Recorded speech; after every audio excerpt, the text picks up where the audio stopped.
Before I start, let me say hello to you guys. Miriam, Jackie, Ryan. Ryan, sounds like you've got a little bit of traction, right? You're getting some deals and you've got a little bit of experience. So Miriam and Jackie, you guys have not spoke up. Do you guys have a microphone? Hey guys, how's everybody? Wonderful. How are you doing? I'm good. Thanks for asking. So tell me a little bit about yourself real quick. We've got a small group here, so I can get personal. Where do you live? Where are you marketing? And where are you in real estate? Okay, so I live in Baltimore, Maryland, and I still have my W-2, so I'm just joining. I'm still new at everything. Mm-hmm. So like right now, I'm at work. That's why you can't see me right now. I work in a hospital. I work at Johns Hopkins Hospital here in Baltimore, Maryland. So I'm trying to learn the ropes, so I can be perfect like you guys. Good. Love it. So, yeah. Well, pleasure to have you. Thank you for joining us. Ryan, do me a favor, go a little more detail. I know you're in Central California. You were talking about some deeds and stuff like that. Where are you in real estate and where are you marketing? Yeah, I like that question. Where you at? Where you market? Where you at? So I'm in Central Valley. I'm only moving to the Treasure Valley area in Idaho. But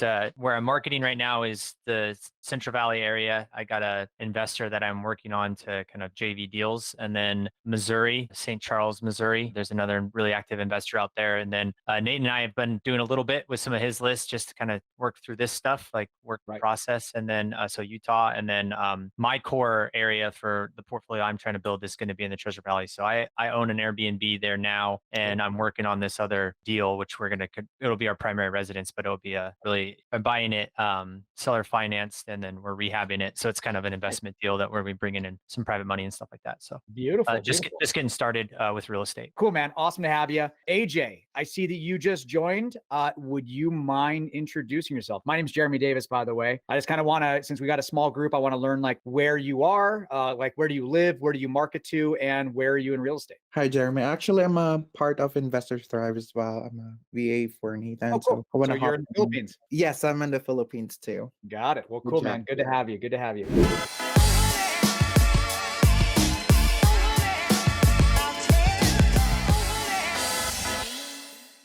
All right. So guys, the reason I wanted to kind of talk to you each individually for a second is also how we decide if a person is a good fit to work with a VA company. Okay. And so to give you kind of an understanding, I'm going to get into details about how to hire, train, and maximize a VA. I really don't care at all if you guys are even looking at our services, but there's a lot of people in real estate, whether they're beginning, experienced, or like maximize their business, that a virtual assistant is massively important to the scaling of their growth, right? So this is a presentation that I've done for our local RIAs before and a couple of other places like that. A little bit about me. I'm a real estate investor. I am not a VA owner, meaning the VA company that I built just happened as a side project. It's, the general rule is replace expenses with income. And so I'm good at sales. I'm good at training with scripts and stuff like that. And so I started growing out a business and a year later, Prime Virtuals was born, and we're happy with where we're at. But aside from that, I do a lot of real estate. I specialize in creative finance. I specialize in wholesaling. And to be more specific, I specialize in direct to seller. So it doesn't matter what the exit strategy is. I'm really damn good at getting your marketing out and maximizing your marketing so that you can see what I'm going to talk about is generate a smooth flowing conveyor belt, which is how your business is going to operate effectively. Okay. So how to hire, train, and maximize your virtual assistants to scale your business. All right. So a little bit about me. Prior to COVID, I was a sommelier. I was also a chef. And one thing that I learned very quickly about being a chef and being a sommelier is if you're going to build one dish for one person, you can do it yourself. But if you're going to build 1,000 dishes for 1,000 clients or 1,000 customers or guests that are in your restaurant, you have to outsource. You have to add people to your team to be able to build out those dishes and have it be effectively done with an SOP or a standard operating procedure for every single plate you put out. They have to look the same, they have to act the same, and they have to taste the same. Okay. So like I said, I go to a little bit more about that, but business is just a recipe and the entrepreneur is the chef. What is a virtual assistant? A virtual assistant by all standards is somebody that doesn't live with you. Somebody is not close to you. It does not have to be a Filipino or an Egyptian or a Puerto Rican. It doesn't have to be anybody. It can literally be an American in the same neighborhood as you, but they just work away from your office. Okay. So some people hire Americans as virtual assistants and some people outsource to other countries for the purpose of saving American dollars, but still getting quality service, getting quality standards from people like that. And just to give you guys a general understanding, when a VA in the Philippines, for example, makes $4, $5, $6, $7, $8, $9, $10, they are making an incredibly good wage. AJ, real quickly, unmute yourself. What do you think a doctor makes in your country, like by the hour? Do you have a general estimate? Um, Actually, probably $2,000 a month. A month, right? Yes. Exactly. So roughly about, $10 to $12 an hour. So if Yeah. a virtual assistant is able to get to that point or get close to that point, guess what they've accomplished? They've accomplished a doctorate's education level income, but they're still just making cold calls, following up with leads, or closing deals. And so it's a Mhm. massive advantage to them. So when some people see that you're paying a VA, only a few dollars in comparison to the American standard, that virtual assistant is making a lot of money and they're very happy to do what they do. And they look at it actually as a career and it's not a side job. So one little tip that I don't go into in this presentation is if you're going to be hiring a virtual assistant, try to hire full-time. Okay. And the reason is somebody that only wants to work part-time probably has something else going on. They probably are not looking at this as their career. They may be in school, they maybe have another job, but people that want to work full-time, this is where they want to grow. They want to get better. They want to work on their script training. They want to get as many leads as possible and many deals as possible because it makes them a better person and makes more money for their families. So just a little side tip on that. Where to hire a virtual assistant? There's a couple of major spots that you can go to. One is going to be upwork.com and the other one's going to be onlinejobs.ph or .philippines. All right. There's other places out there that you can do this, but what I'm going to get into real quick is the difference between a freelance VA and a turnkey VA. Okay. And this is where something like my business comes into play. And I know it says, Prime VAS or Start Virtual. I'm going to list a couple of them out there like Prime VAS or primevirtuals.com, Start Virtual. These are all turnkey systems. And I'm going to explain that in a little more detail as we get further down the road. But if you decide to hire a freelance VA, you have to understand from a business point of you owning the business that you're going to be having to do a lot of separate tasks on the side that you may not want to do on a daily basis. In other words, you want to work on your business and not working in your business, right? For example, you hire a VA and you want them to do cold calling. If you hire a freelance VA, you can maybe find them for $3, $4, or $5 an hour, but you also have to keep in mind that you're going to be having to monitor that virtual assistant's phone calls, listen into the recordings, check their performance, make sure you're tracking the campaigns, the phone numbers being flagged as spam, swapping out phone numbers if that does happen. And you're basically going to have to do call calibration, right? How do you know if your VA is performing at the highest standard unless you are monitoring them yourself? So when I talk about a freelance VA, the only time that I really suggest a business owner hire a freelance VA is once they themselves have built out their business to be high enough to where they have an office manager in place that can handle that VA and all of the campaign that comes with it. But what I recommend to a lot of people that, Miriam, you said you've got a 9-to-5 job working at Johns Hopkins. Who is going to be generating leads for you on a daily basis?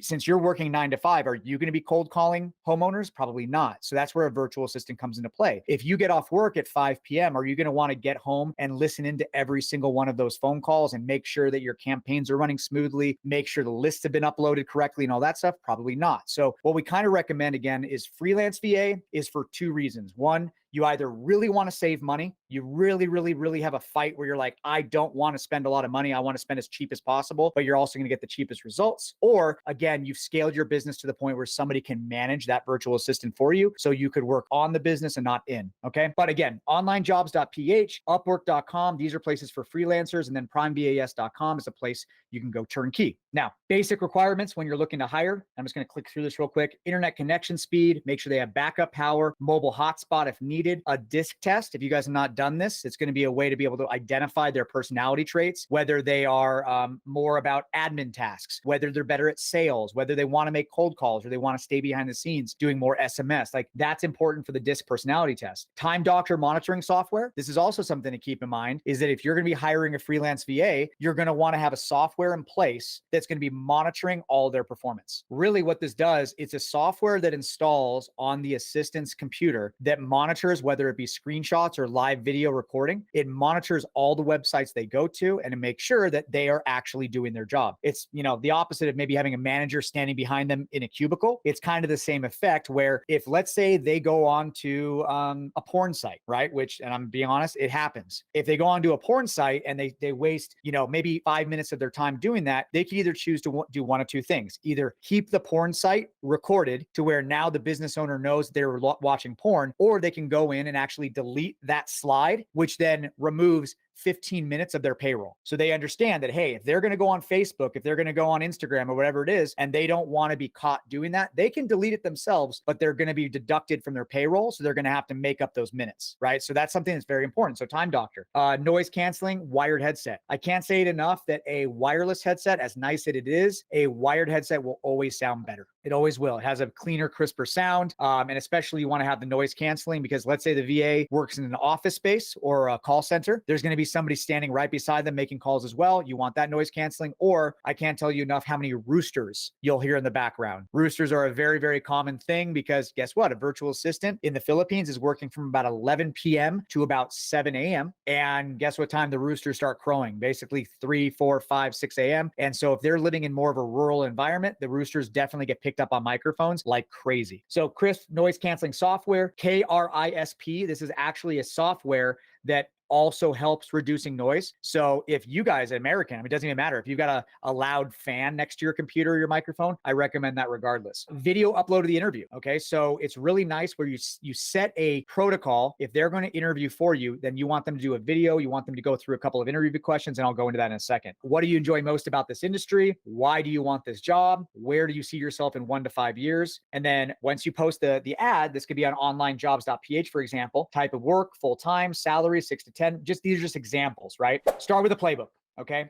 This is where I wanted to go into this real quick. Every dish that I made in the restaurant, I had to sit down and I had to document every single ingredient that went into it, every single measurement, how long it was cooked, at what temperature it was cooked. And so you really have to sit down if you're going to hire a VA. And by the way, I'm not just going into a VA for cold calling. I'm going into a VA for your entire business. When you are going to, decide to hire a VA for whatever position it may be, you have to document what you're about to do. You can't just be like, hey, AJ, I want you to go on my social media and do this. Okay, good luck. You can't do that, because there has to be a standard operating procedure or an SOP to be able to repeat that process every single time. Again, what I was saying about the dishes, you have to be able to repeat that dish over and over again. Otherwise, you can't replicate it. So sit down with yourself, document your life, write down your day, everything you do, everything unrelated to your business as well. Okay. So if it means checking your email, if it means going to the gym, whatever it means, document that and put that down on a piece of paper, put it down on a calendar. You need to start identifying what your repeatable patterns are so you can identify what can be outsourced. Okay. Sit down with your partners. If you have a partner, I recommend this, and I do this with my partners, and some of you may not drink, not a big deal, but for us, we pour a stiff drink, right? Something like Everclear or something really good, because getting that little bit of a buzz, and I'm not saying go get drunk, but what I'm saying is letting down your walls and talking about what's important for your business is really important. And sometimes if you're working with a newer partner, you're going to have a wall up. And so start to identify who that person is, what their goals are, and stuff like that. Ask important questions, break down those professional walls, and make sure that shit gets deep. Decide who is accountable for every single task. Start to document the process. What's the process called? Who owns the process? What tools are needed for this process? How or when is the process performed? And how are the KPIs measured? These are the most important ones. What's the process called? Let's say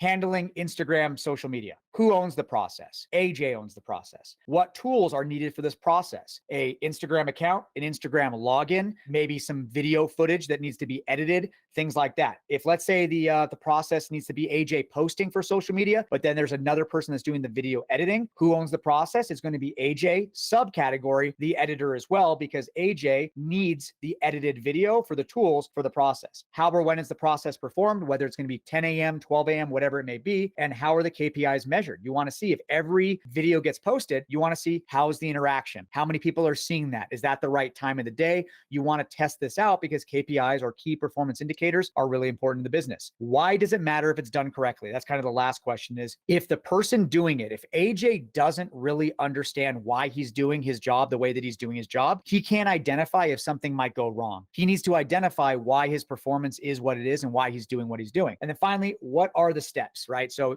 once you do that, then you break down, hey, step 1, you get the video. Step 2, you post the video. Step 3, et cetera, okay? If everyone is responsible, nobody is. This is very, very important. I cannot begin to tell you, when I go to my my acquisition managers, I'm like, hey guys, can you do me a favor and check the phone numbers for spam every single morning? Guess who's not going to do it? All of them are not going to do it. But if I were to go to say, hey, Jen, I need you to go check the numbers every single morning when you sit down, call our numbers, make sure they're not being flagged for spam. Jen will do it because that's her responsibility. So again, if everyone is responsible, nobody is. With growth and scaling, Every bit of growth and scaling you want to achieve also means that your responsibility and your tasks have to go down. That's the easy way to look at it, right? If Elon Musk was handling every responsibility and task in his business, would he ever be able to grow or scale out Tesla or SpaceX? No. It's very important to, once again, Elon Musk sat down, documented his processes, put them on paper, and did exactly what I just showed you in that previous slide. He removed his responsibilities and tasks, which allowed him to grow and scale.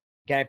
And here's why. This, for example, Cash Quick Buyers, this is one of my businesses. This is how I started. And sorry, it's a little bit blurry, but basically you start with who you are. Okay. Visionary, what I do, what's important for me. If you can kind of see here, I've got marketing, acquisitions, and dispositions. Everything that is red, okay, is Jeremy Davis, right? And this is how I started the business. I sat down and I identified, okay, with marketing, I need prospect generation. I need website development. I need social media. I need et cetera, et cetera. For acquisitions, I need lead management, deal analysis, appointments, and networking. And finally, like dispositions, buyers or finding the buyers and following up those leads, email blasts, et cetera, et cetera. I identified everything that I was doing, and then I hired a VA to replace me on one of those projects, and then another one, and then another one. So I went from this to eventually this. So this is Prime VAs, and I've got all of my VAs that specifically work in the operations of Prime Virtuals. And then I've got some of my VAs that are working within my business. Now, I want you to identify, here's Jeremy, this is the red. Then I've got Alex, my partner. I brought a partner in, which was very important. And then I also have my wife, Katie, who is also transaction coordinator and stuff like that. So now I want you to identify what are my main responsibilities. Now, if you look at red, there's a lot less red than there used to be. And some of these points right here, I would love to remove myself from. But nonetheless, once I remove all the red, guess what I'd be doing? I'd be moving on to the next project and the next project and next project. Okay. So again, I want you guys to identify this, that when you start with yourself, documenting your SOPs and your KPIs, your standard operating procedures, and your key performance indicators, you can scale out very quickly once you identify those, because then outsourcing it is going to replace you with somebody that can do about 80% of what you can do, which allows you to focus 100% on building that business out. Okay. So again, I apologize. It's blurry. I think it was the upload. But for example, here's another example. Disposition SOP. So disposition standard operating procedures. What do you do when there's a signed contract? We go through here and we say, we verify comparables and sales, set expectations with the seller, order photos, get video. These are the steps and the procedures that I want every single person on my team to accomplish. So if I've got a dispo manager, they start here. They make sure they've got all the comps. They set the expectations with the seller about how inspections are going to work. Every single thing here has to be hit correctly. And then same thing for the other side, again, is what software do we use? You know, the VA dispo manager, what is their responsibility? Like, again, documenting everything. And by the way, I hate spreadsheets. I hate documentation, but regardless, it needs to be an important thing for you guys, at least in the beginning. And that's something you have to think about. Okay. Is everything you're doing, you have to document so you can start to categorize it into different like funnels of what your business is about. So the last thing I want to get into is basically what the conveyor belt looks like. If you guys remember what I mentioned to you earlier, I'm sure that Nathan goes into this just as well as I will, but in any successful business, there's two very, very key lessons that I'll give out there. One, make sure your conveyor belt runs smooth. And two, focus on one thing and become really good at it. I want that to set in. All right. Everybody in business is good at one thing. There are very few people in business that are great at a lot of things. All right. And so when it comes to real estate, for example, the hardest thing about real estate is not getting sellers under contract. It's not making money in the deals. It's trying to decide the one path that you will choose to become successful. There are so many paths that you can take in real estate that everyone goes, oh, I'm going to do Airbnbs. I'm going to do multifamily. I'm going to do single family. I'm going to do whatever. Like, the whole point of this is make sure you do one of two things. One, you have a conveyor belt that runs smoothly. And two, make sure that you focus on one thing and become damn good at it. Okay. And so when looking at this conveyor belt, and I'm going to expand on this in a second, you need to understand that there's a seat in every position. Okay. So you've got your prospecting, you've got your lead generation, you've got your follow-up and the touch, the close, transactions, and dispositions. These are the main categories of your business. Right now, I'm assuming majority of you guys are the entire conveyor belt. Okay. You might have one or two people in there that are going to help you with some projects, but I'd be willing to bet that even though you might have somebody else on your team, you probably step on each other a little bit and you don't have clarification on what you guys should and shouldn't be doing. Okay. you know, it's again, a lot of us here in this room, we're probably more on the visionary side of things. So if you guys have ever read the book Rocket Fuel, it teaches you the difference between having a integrator and a visionary in your business. Okay. A visionary is the one who creates the opportunities, goes out and does massive moves. And the integrator is the guy that loves to sit behind and create processes. Most real estate investors in the new stages are leaning towards visionary. Why is that? Because they're trying to create opportunities for themselves and their family. Integrators typically tend to stay a little bit behind and they follow a visionary just by natural, you know, tendencies. So back to what I was saying. So the left side here, guys, is selective prospecting. Okay. Who's responsible for it?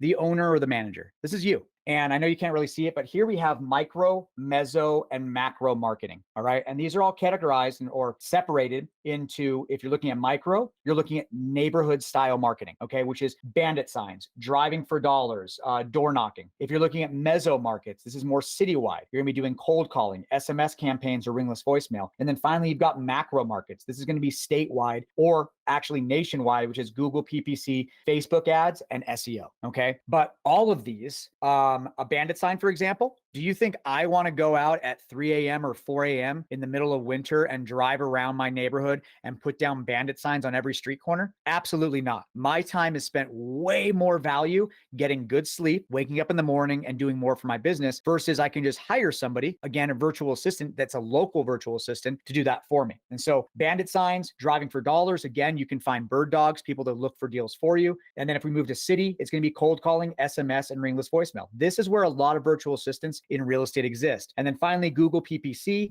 Facebook ads, and SEO. Even though virtual assistants can still handle this, this is going to be a little more of a specialty task. These are going to be people that are a little more qualified, that understand the job and the business a lot better. This is typically going to be an American you may hire that will be virtual. And eventually you may be able to outsource out to a virtual assistant in the Philippines or something like that. Moving into, let's say, meso marketing. Okay. When you get a virtual assistant that's a turnkey, there's going to be a campaign manager, systems manager, a quality service manager, or a client satisfaction manager, and then culture. Okay. These are things that you, if you're going to be hiring a turnkey, are important, because if you're going to be hiring a freelance, you want to have somebody in place that's going to be the campaign manager and the systems manager and the CSM. Culture, that's important for if the VA is going to be staying with you for a long time. The VA wants to work within your business and get to understand you. But turnkey wise, again, a campaign manager is going to be managing your campaigns, is going to be uploading those lists, is going to be listening into all the phone conversations, making sure a virtual assistant's not losing deals or having things fall through the cracks. And the systems manager is going to be there uploading the list, recycling the list, checking phone numbers for spam, replacing those phone numbers and stuff like that. And then finally, you've got your client satisfaction manager, and it's their job to be your middleman. Their job is to report back to you. So it's either CSM or it's one of the people in your business that you've hired to be your office manager. But either way, you, Nathan or Ryan or Tamika, you should not be sitting in your business listening to phone calls that your VA is making. You are wasting so much. You may feel busy, but you are wasting so much time when there are better things you could be doing for your business. Okay. So a CSM or a client success manager is there to report back to you to say, hey, Nathan, your list last week did very, very well. But this week we see that we're getting a lot of wrong numbers. We're getting a lot of voicemails. It seems that your list might be spent. We're going to put it on freeze. We're going to put it on hold for a little bit. And we're going to put in the other list that you provided us last month that we're going to see if we could squeeze a couple more leads out. That's what a CSM does. And then for you, Nathan, you say, hey, just letting you know, I'm shifting my business in this certain direction, and I want to start talking about creative finance more. And then what you could do, that CSM, the CSM now goes back to the VA and says, hey, we want to put this into the script, start working on this together and stuff like that. So on what the virtual assistant does, I know I don't have this in my slide right now, but this is something that we tell every single client. And I'm just going to take a little side here and look at you guys. If you are working with a VA, whether it is a freelance VA or whether it is a turnkey system, you have priorities and you also have responsibilities. You yourself as the business owner, you have four major responsibilities. Number one is your list. List is by far the most important thing that you could do for your business in real estate, no matter effing what, okay? It is the diet that you are feeding your business. If you're feeding your business junk food, if you're feeding your business, like for example, we've had some clients that have come to us and said, hey, I have a list that my friend gave me from last year that they were marketing to Dallas and they got it in one of their mentorships. So what that tells me is this list is over a year old, that an entire mentorship took that list, raped it to death, killed it. And then now because this client is trying to save a little bit of money, they don't want to pull a fresh list themselves. They don't want to skip trace it. And they think that they're going to get leads and deals from this list. Now, they may get a a base hit. They may get a couple of leads out of it, but they're basically feeding candy bars and potato chips to an athlete and trying to expect that athlete to perform at an Olympic level. Doesn't happen. Okay. So number one, list is the most important thing that you could do for your business. And what that looks like, what we tell all of our clients is make sure you're pulling a minimum of 5,000 new prospects. And by the way, when I say prospects, guys, I just want to clarify we understand that a prospect is a person or an address that we're wanting to market to. It does not necessarily mean it's a lead. It just means that we've identified this homeowner as being someone that we would like to market to. So when you're pulling a list, we recommend you pull a minimum of 5,000 prospects per month. Understand your list is like a wet washcloth. Okay. When you first pull a list and you skip trace that list and you call it and you ring it out, all the leads are going to come pouring out in the beginning, but then you're going to ring it out again. You're going to get less leads and less leads and less leads till eventually that list is completely dried out. So without me going into further detail, I think I've made my point. The list is the most important thing that you as a business owner can ever do in regards to marketing. If you are not pulling in fresh lists, fresh marketing, because remember, when a list is skip traced, there is going to be 20% voicemails, 10% fax machines, 10% wrong numbers, depending on the skip tracing you do. But when you call that first time, that person is going to answer the phone for the very first time, and you're going to qualify them as being, are they the correct number? Are they the correct address? And are they a lead? Once all those people answer the first time, guess what? You've eliminated them from your list. And now you're calling more of those voicemails, wrong numbers, fax machines, and you're spending more of your time doing that. So whether you're doing it yourself or whether a VA is doing it, you want to be very consistent at pulling a fresh list. Okay. Prime example, we pulled a fresh list on Friday, and right now our VA is getting between 5 and 7 leads per day. So Monday, Tuesday, and today, I think he's already got like 4. That's wonderful. That's great because, and I wish I should add this to my slides, but when you are trying to break down your business, KPIs are the most important thing, no matter what, hands down, no matter what. I know if I were to show you my slides for my business, I know what my cost per lead is. I know how many leads per contract. I know how many contracts per deal, and I know how much revenue per deal that equates to. So I know that if I pull a list and I'm getting 7 leads per day, and I know the national average is roughly about 55 leads equal a deal. Okay. If I'm getting 7 leads per day, that means that I'm in about 8 days or so, I should have enough leads that equal 1 deal. So with breaking that down, if I am knowing that, let's say my business, I'm not at 55 leads equal a deal, I'm at somewhere around 12. Okay. So every 12 leads I get, I qualify those leads. My VAs qualify the leads. They're not just like, sure, I'll accept an offer if you just give it to me. No, but these are people that actually do want to sell. Out of every qualified lead, 12 leads equals 1 deal for me. And so when you start to break down those numbers, you begin to identify all of your key performance indicators and you begin to identify your business. I know that if I'm marketing with SMS, I know that I think last I looked, $22 per lead. It costs me $22 per lead. That includes my marketing expense, my VA expense, all that kind of stuff. And with cold calling, it's somewhere around like 33, somewhere around there. So I know that if I'm getting X number of leads that equal X number of deals with X number of revenue, then I know if I'm putting in $10,000 a month on marketing and I can get 55,000 in return, I can see what my X multiplier is. So I know that I got pretty deep on that with regards to the list, but again, I want to be very clear on that. Second thing, and again, there's 4 things. Second thing is going to be your systems. Okay. Systems meaning what your dialer is. All right. If you guys are using, I'm sure maybe you've heard of Mojo Dialer. Don't ever use it. Mojo Dialer is the cheapest dialer out there. There's also Batch Dialer. There's Call Tools. There's Ready Mode. There's a bunch of them out there, but your systems that you are using are going to dictate and determine how much connections are made. So for example, we had some of our clients that were on Batch Dialer, and Batch Dialer, Nathan, you use Batch Dialer, right? Yeah. So Batch Dialer is a decent system to use. It does the job. You can pull your list. You can do all that kind of stuff in the batch ecosystem. But if you were to spend more money or less money, that might change your systems entirely. So for example, Mojo Dialer is a voice over internet protocol system, which means that, I don't even know where my phone is. Here it is, which means that for Mojo Dialer to work, I am required to dial in Mojo Dialer's phone number, and then Mojo Dialer dials out from the computer and then connects it back to my phone, where I'm then talking on the phone to the seller. Do you understand the delay behind that? I say hello, and then I wait 5 seconds, and then they hear me say hello. And basically, by the time that a VA gets connected to a phone and they go, "Hi, Mr. Seller," the seller doesn't even hear them on the other line and hangs up before it ever happens. So you guys got to figure out that choosing the right systems are going to be very important, right? So that's number 2. Number 3 is going to be your lead follow-up. My VAs spend a lot of time and a lot of heart getting hung up on, getting cussed out, getting to feel like shit to get leads for you. And if your VA is getting leads for your company and you're not calling back those leads, you are failing your business. Not just calling back one time, but calling back 3 times, triple dialing, quadruple dialing if you have to. If that VA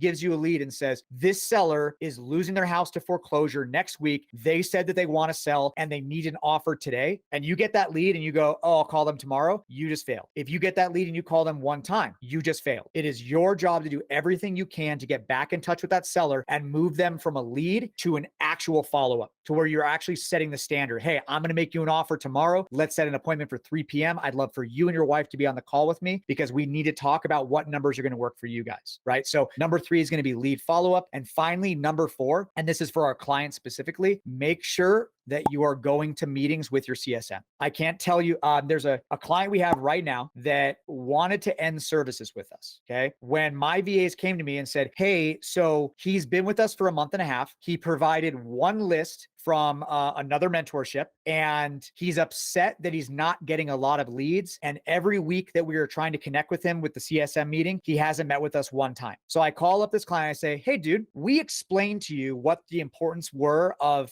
oh, and also on top of that, he also was impatient in setting up a setup call with one of the dialers that we recommend, and he went with Mojo Dialer. So I got on a phone call with him and I said, hey, you're looking to end service because you're upset that you're not getting a lot of leads, but this list that you provided us was months old. You provided it a month and a half ago, and you've never met with your CSM because your CSM has been trying to tell you this entire time that the list is not connecting. You're not getting any phone calls because that list is dead. He says, you know what? You're absolutely right. Please, can you help me out by figuring out what list I need to pull now? And so he and I are talking basically today and tomorrow about what list he needs to pull to be consistent in his job. So like I said, the number 4 is make sure whether you have a CSM or whether you're just have a freelance VA, make sure you're setting up a call with them so you can identify how your list is performing, get your finger on the pulse, figure out the temperature of your list and all that kind of stuff. And if you do that correctly, I promise you, I'm not just saying this, I promise you, if you stay consistent with this entire conveyor belt, with your CRM, with your acquisition manager, your transaction coordinator, and Dispo, you may be all of these positions right now, but if you slowly replace just the lead generation right here,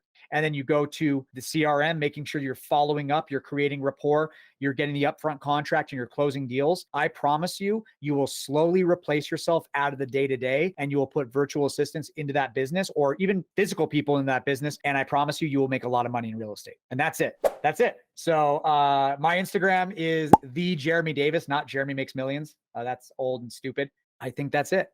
That was powerful. Let's go. Thank you, bro. And I think that was very well done, very well put together. And I agree with you 100%. It's all about the data. It's people, data, speed. You have good people, great. You have good data, great. If you're fast to your leads, great. That's it, guys. I've got nothing else. If you guys have other questions, feel free to message me. You can find me on Instagram at the Jeremy Davis, and anything else you need. Well, Jeremy, thank you so much. On my personal level, I learned a lot today. I appreciate that. Thank you. Thank you, Jackie. Well, it was a pleasure. And I know what you and AJ do for Nathan is amazing. So thank you for doing what you do for him. Appreciate that. Cool. Awesome, guys. Well, everyone have a great day. Go out and crush it. And I hope I can help you in the future. Okay. Thank you, Jeremy. Have a good one. Bye, guys.